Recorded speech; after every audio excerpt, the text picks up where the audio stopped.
नमस्कार। दलान के दंगल में आप सभी का स्वागत है। अपने इस छोटे से YouTube प्रोग्राम में हम ज्वलंत मुद्दे उठाया करते हैं, ऐसे मुद्दे जो शायद गोदी मीडिया कभी न उठाए।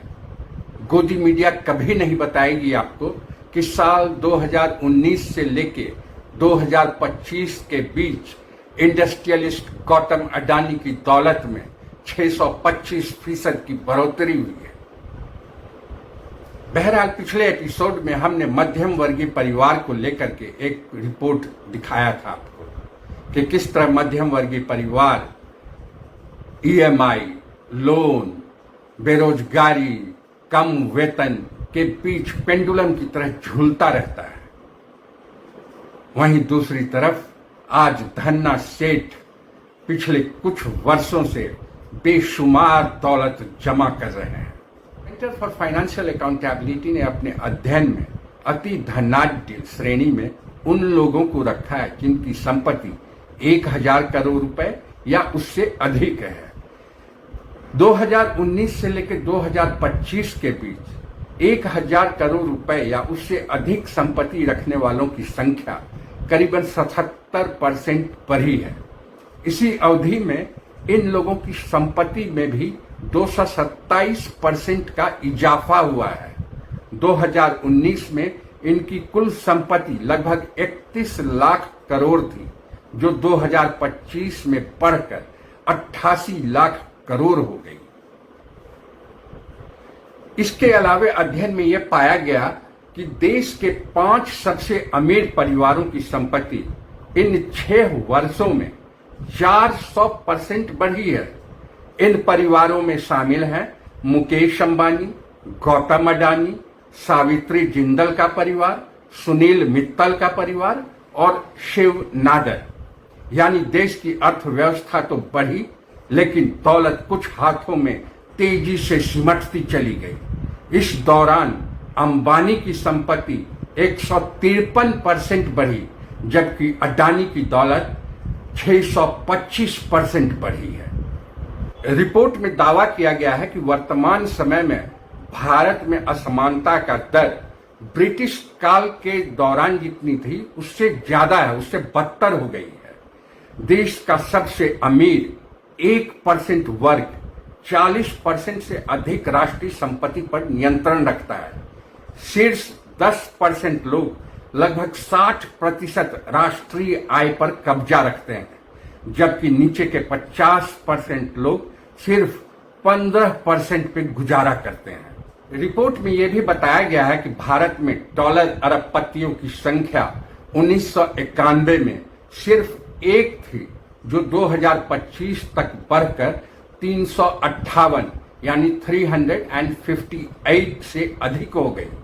आज भारत में सिर्फ 1688 ऐसे लोग हैं जिनकी कुल संपत्ति 1000 करोड़ रुपए या उससे अधिक है, और उनकी कुल संपत्ति 166 लाख करोड़ रुपए से भी अधिक है, जो देश के जीडीपी का लगभग 50% है। रिपोर्ट के अनुसार 2019 में टॉप 1% के पास 36.5% संपत्ति थी, जबकि नीचे के 50% के पास 6.8% रह गई थी। लेकिन 2022 में ये आंकड़ा स्थिर होकर टॉप 1% के लिए 40.1% और निचले 50% के लिए 6.4% हो गया।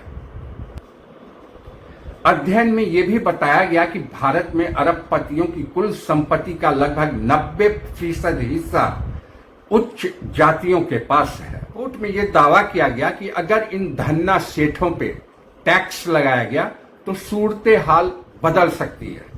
अगर अंबानी की दौलत पर 2% संपत्ति कर लगाया जाए तो इससे करीबन 1.85 करोड़ 10वीं के छात्रों को 3 बार मुफ्त लैपटॉप दिए जा सकते हैं।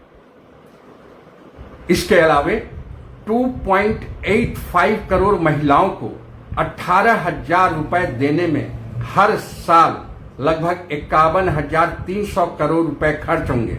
ऐसे में अंबानी पर 2% टैक्स लगाकर लगभग 2 साल तक सार्वभौमिक मातृत्व अधिकार यानी यूनिवर्सल मैटरनिटी राइट्स को फंड किया जा सकता है।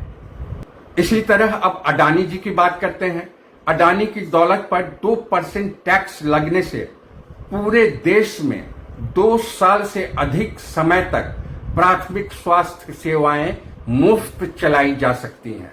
अडानी पे यदि 2% टैक्स लगा दी जाए तो 87 करोड़ लोगों को मुफ्त एलपीजी सिलेंडर दिया जा सकता है।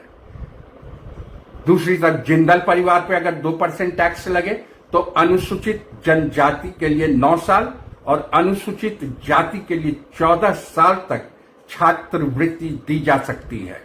रिपोर्ट के अनुसार 1000 करोड़ रुपए या अधिक संपत्ति रखने वाले 1688 अति धनाढ्य लोगों पर 2% से 6% तक का प्रगतिशील संपत्ति कर और 1/3 इनहेरिटेंस टैक्स यदि लगा दिया जाए तो इससे हर साल 10.63 लाख करोड़ रुपए जुटाए जा सकते हैं। क्या 21वीं सदी का भारत लोकतंत्र से धन तंत्र की ओर बढ़ रहा है?